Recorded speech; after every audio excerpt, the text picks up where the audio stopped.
Hola chiquillos, ¿cómo están? Y chiquillas, espero que estén bien, soportando este periodo extraño que estamos viviendo, ¿cierto? Pero estamos todas en las mismas, hay que aguantar nomás y ser lo más responsable en las casas que se pueda. Eh, ya, vamos a tratar de retomar las clases de esta forma entonces, en esta plataforma. Voy a estar subiendo videos para explicar los contenidos y repasar las actividades del libro. Así que vamos a estar trabajando más que nada en el libro. Si alguno de ustedes no lo tienen, trate de conseguirse la clave que aparece al principio de algunos libros. Quizás esta misma se la puedo mandar. La pueden ver en el aula virtual de Santillana, ¿ya? Por si acaso alguno no lo tiene. Ya, la unidad 1, que es la que estamos estudiando, habla de la amistad. Ese es el tema principal de la unidad. Y primero habla del género narrativo y por lo tanto narraciones que tengan que ver con la amistad. La que habíamos leído en clase era un fragmento del libro Huckleberry Finn, donde se ve la amistad entre Huck y Jim, ¿cierto?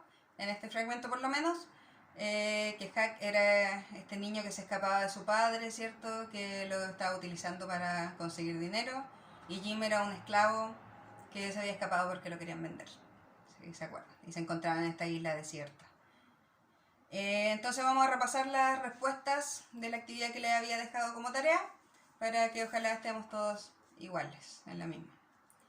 Ya la pregunta 1 dice: ¿qué sintió Huck al encontrarse con Jim en la isla que antes creía desierta y por qué?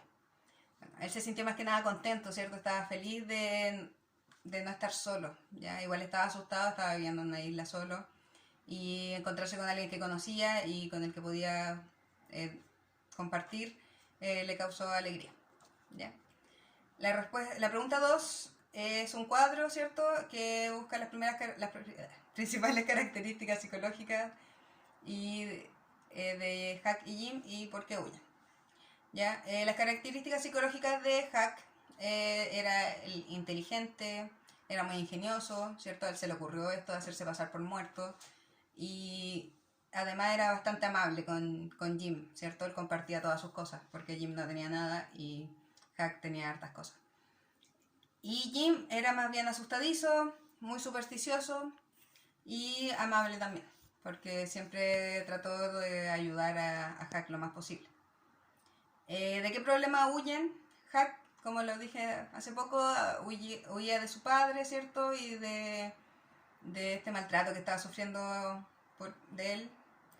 Y Jim, perdón, huye de su dueña, ¿cierto? Porque lo quería vender. Y él no quería que lo vendieran, obviamente. ¿Y qué semejanza hay entre ambos? Es que ambos están huyendo de situaciones externas difíciles, ¿ya? Y los dos son amables, como habíamos dicho anteriormente. La pregunta 3 dice ubicar citas en el texto que muestren las creencias de Jim.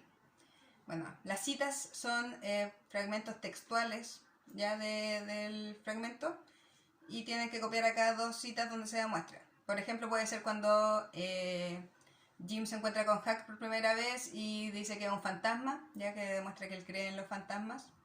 Y puede ser también la otra parte donde pasan unos pájaros y él habla de que eso significa que va a llover, lo que demuestra que es supersticioso. Y después dice de qué manera las creencias de Jim ayudan a los fugitivos, los ayudan a ellos. Bueno, en ese caso, por ejemplo, él adivinó que venía la lluvia y lograron ocultarse en un sector donde no se iban a mojar tanto. La pregunta 4 es de ordenar los hechos. Ya solamente tenían que ver ahí en qué orden habían ocurrido las cosas, una secuencia lógica de los acontecimientos en el fondo. Ya, entonces les voy a dar los números para que revisen si es que estaban bien. Que es 6, 1, 4, 2, 3 y 5. ¿Ya? Y la 5 habla de por qué se habrán elegido tonos azules en las ilustraciones para representar la historia.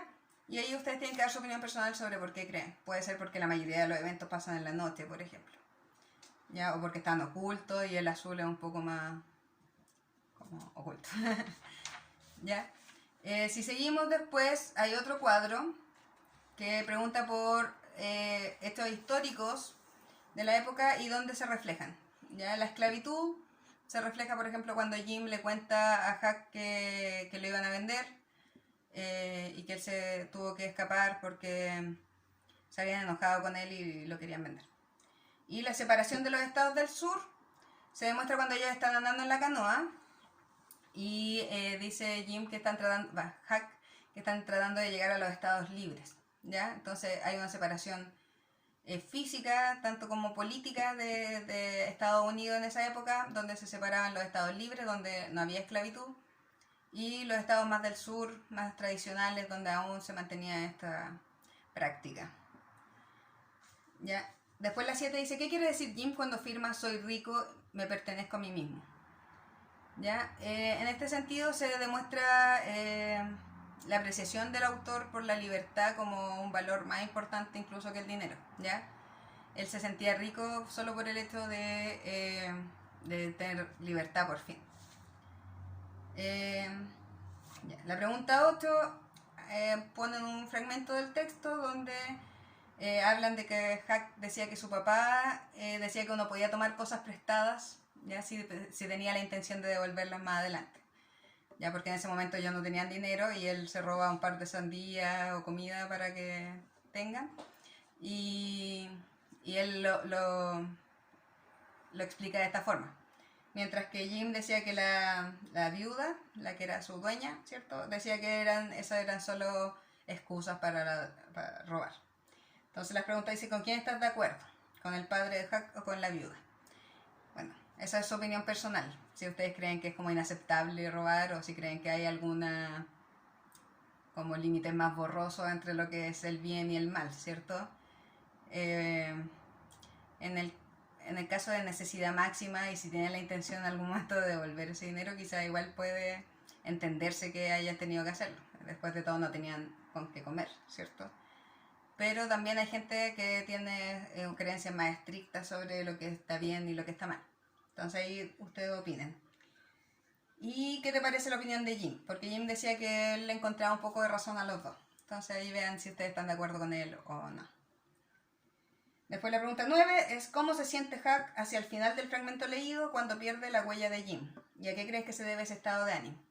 Bueno, él se desespera bastante, ¿cierto? Cuando se separa de Jim y se sube rápidamente a la canoa para tratar de encontrarlo. Y esa desesperación tiene que ver mucho con no querer estar solo. Él era su único compañero y habían formado lazos de amistad bastante fuertes ya para ese momento. ¿Ya?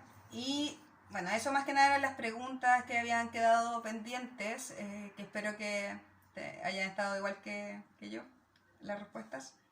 Y ahora vamos a pasar a revisar la otra tarea que le había dejado, que era más que nada leer y comprender dos conceptos y tenía que responder unas preguntas que me deberían mandar al mail, ¿ya? El primer concepto es el contexto de producción. El contexto de producción tiene que ver con el momento histórico, social y político en el que se encuentra el autor al momento de escribir el texto y cómo eso afecta las temáticas que va a tratar, ¿ya? Hay varios temas que van importando más en ciertos periodos históricos. Ya, por ejemplo, en este caso, si él vivía en un país que estaba dividido por creencias políticas y sociales muy distintas, ¿cierto? En una existía la esclavitud, en otro lado no. Eran mucho más conservadores en un lado que en otro. Entonces eso obviamente le afecta al escritor, a Mark Twain, en este caso, para escribir esta historia, donde muestra además a un esclavo y lo hace más como una persona. Ya, antes no los consideraban casi ni personas los esclavos. Entonces, obviamente, su contexto social y histórico le afectan mucho al momento de escribir, ¿ya? Ustedes pueden pensar ahí qué cosas nos afectarían ahora a nosotros. ¿Ya? Por ejemplo, hasta septiembre del año pasado, quizás todo este despertar social, ¿cierto?, que hubo después del 18 de octubre, no habría sido un tema. Pero desde que eso pasó, definitivamente ha sido un tema que comentamos todos. Cada uno en sus casas tienen distintas opiniones respecto a lo que pasó y a lo que pasa y a los temas políticos, que antes quizás no se hablaban tanto. ¿Ya? Entonces obviamente nuestro contexto cambió bastante y los temas de los que hablamos y los que nos interesan también van cambiando. ¿Ya? Y ese concepto está también ligado al tema de la visión de mundo. ¿Qué es la visión de mundo? Tiene que ver con, bueno, cómo yo veo el mundo, ya como yo lo entiendo a partir de mis creencias, de mis valores, ¿ya? En el caso de este autor, como habíamos hablado anteriormente también, obviamente él valora mucho la libertad como un valor muy importante, ¿ya? Y eso se refleja en su narración. Entonces la visión del mundo está muy fuertemente basada en el contexto de producción, pero tiene que ver con la visión individual de cada persona. ¿Ya? Espero que se entienda y si no me pueden escribir para explicarles con mayor detalle. Pero es eso más que nada. Ahora vamos a pasar a ver unos conceptos del género narrativo. Ya habíamos visto un poco, pero los vamos a repasar en caso de que no haya quedado claro, que tiene que ver con los tipos de narradores y los estilos narrativos. ¿Ya? Ya. Entonces, los narradores primero tienen que recordar la diferencia entre narrador y autor. El narrador es el ente ficticio, ya la parte imaginada por el autor para contar la historia. El autor es la persona real o autora. El narrador, en cambio, puede ser cualquier cosa. ¿Ya? Habíamos dado siempre ese ejemplo de por ejemplo, si yo quiero hacer que dé pena el tema de la deforestación, puedo hacerlo escribiendo como un narrador a un árbol, por ejemplo, que ve cómo están talando a todos sus amigos, etcétera. ¿Ya? Entonces el narrador puede ser cualquier cosa, un perro, una mujer, un niño, un hombre viejo, lo que sea. ¿Ya? Y hay 4, como ya hemos visto: omnisciente, objetivo, protagonista y testigo. El omnisciente entonces es como un dios, puede saber todo lo que sienten y piensan los personajes, y es el más utilizado en los textos infantiles, por ejemplo. ¿Ya? Casi nunca se usan otros. O el protagonista puede ser, pero más que nada el omnisciente. Que entonces es como un dios y está fuera del relato, no es un personaje. El narrador objetivo, en cambio, también no es un personaje, pero no puede entrar en la interioridad de los personajes. Solo relata lo que ve, entre comillas. ¿Ya? Solo lo que se ve. No se mete en la interioridad y no es un personaje de la historia. El protagonista, obviamente, sí es un personaje, es el personaje principal y relata la historia en primera persona. Ya cuenta lo que le pasó a él o a ella y por lo tanto puede adentrarse en su propia interioridad, pero tampoco sabe lo que le pasa a los demás. Y el narrador testigo es un personaje también, pero que relata lo que le pasó a otra persona. ¿Ya? Él ve lo que le pasa a un protagonista de la historia. No es él el protagonista o ella, sino que es un personaje que está viendo algo y lo relata. ¿Ya? Entonces los narradores más que nada te sirven para darle distinto énfasis a una historia. ¿Ya? Después de este año vamos a ver cuentos de terror, por ejemplo, de Edgar Allan Poe. Y van a ver que él utiliza mucho el narrador protagonista porque es el que más puede identificar, o sea, demostrar la locura a la que se van sometiendo sus personajes. Porque son relatos de terror que básicamente se trata de cómo muchos de sus personajes se van volviendo locos y cometiendo crímenes. ¿Ya? Entonces, en ese caso, tiene mucho más sentido utilizar el narrador protagonista porque te transmite mucho más las emociones. Pero en otros casos, si quieres más adentrarte en la mente de los protagonistas, de los personajes en general, o cambiar de tiempo, usar el pasado, el futuro, el omnisciente sería un mejor narrador. ¿Ya? O si quieres que uno vaya adivinando de a poco lo que hace, o sea, lo que sienten o piensan los personajes, te conviene más un narrador objetivo, ¿ya? Que no tenga tanta habilidad de meterse en la mente de los personajes. ¿Ya? Entonces esos serían los narradores. Y los estilos, esto no lo alcanzamos a ver en clase, pero existen dos estilos narrativos que tienen que ver con cómo se presenta la voz de los personajes en la narración. ¿Ya? Puede ser un estilo directo o indirecto. El estilo directo es cuando se muestra la voz de los personajes tal cual en la narración, ¿ya? Por ejemplo, en el mismo texto que leímos de Huckleberry Finn, un ejemplo cualquiera. Dice: no, gracias, contesté. Creo que después de descansar un rato podré seguir hasta la casa de mi tío. No me da miedo la oscuridad. ¿Ya? En ese caso se ve la voz de Huck, la leemos directamente de él, ¿ya? Él está hablando. Pero justo después usa el estilo indirecto, que es cuando el narrador toma la voz del personaje y la dice él mismo. ¿Ya? Entonces después, justamente después de ese diálogo que les acabo de leer, dijo que no me dejaría ir sola, que su marido estaba por llegar, que quizás dentro de 1 hora y media llamaría a la puerta y que entonces él me acompañaría. ¿Ya? Ahí Huck, que es el narrador, está contando lo que dijo la mujer que lo atendió en la cabaña. ¿Ya? Si eso lo hiciéramos en estilo directo, diría, entonces la mujer dijo, no te dejaré ir sola, mi marido está por llegar, etc. ¿Ya? Entonces esa es la principal diferencia. En un texto más largo generalmente se usan ambos, ¿ya? Porque se volvería muy agotador leer un texto que no hable nunca, que no tenga diálogos, y al mismo tiempo sería muy largo escribir un texto que tuviera solo diálogos. ¿Ya? Entonces esos son los dos conceptos que vamos a revisar por ahora del género narrativo. Ya.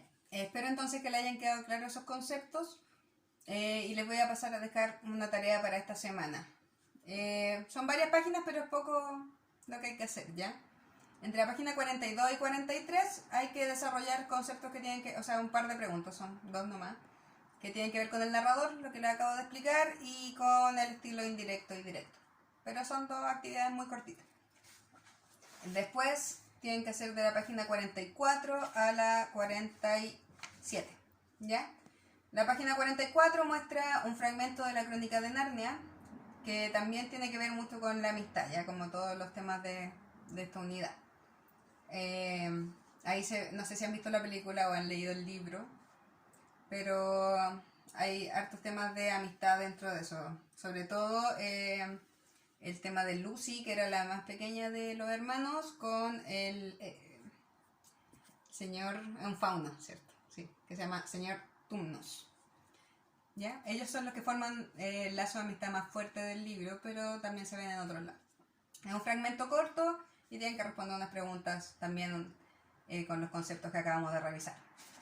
Y finalmente la actividad de evaluación intermedia, que tiene un breve fragmento también del Mago de Oz, ¿ya? Donde también se ven bastantes temas de amistad entre Dorothy con...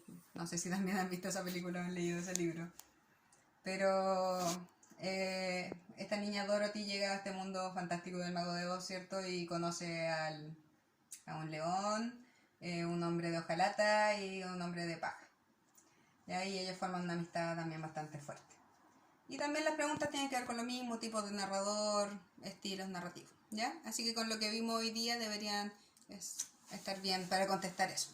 La próxima semana los vamos a revisar y también la próxima semana vamos a hacer la evaluación del libro, ¿ya? En su caso era el misterio del el caso del Cerro Pantera, ¿cierto? Un libro entretenido también, encuentro yo. Y vamos a hacer una actividad, un tipo guía, trabajo para evaluar.